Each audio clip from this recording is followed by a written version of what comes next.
Ο λαός λέει αρβανίτικο κεφάλι. Και αρβανίτικη. Και αρβανίτικη μπέσα.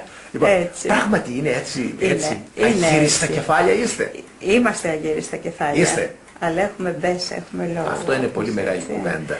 Κάτι που λείπει στην εποχή μας. Λείπει.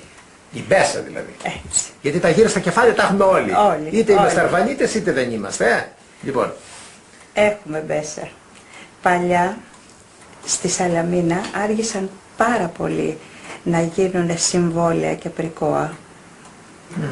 Στηρίζονταν στο λόγο. Είχαν λόγο και μπέσα.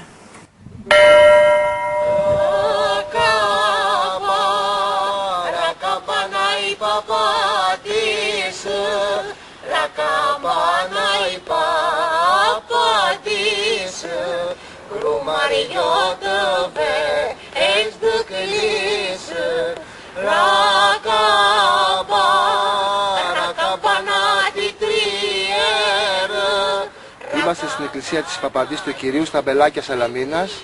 Είναι της οικογένειας των Σκλαβούνων και το τραγούδι το Ρακαμπάνα η Παπαντής έχει βγει από εδώ, από αυτό το εκκλησάκι λέμε. Βέβαια τραγουδιέται σε όλη την Αττικοβιωτία.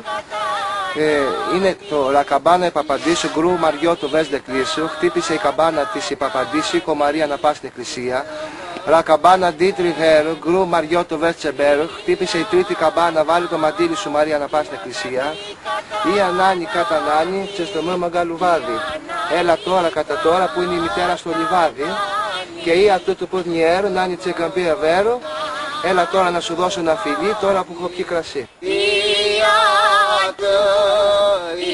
Το ποδνιέρο, το ποδνιέρο, νάνι τσεκαμπία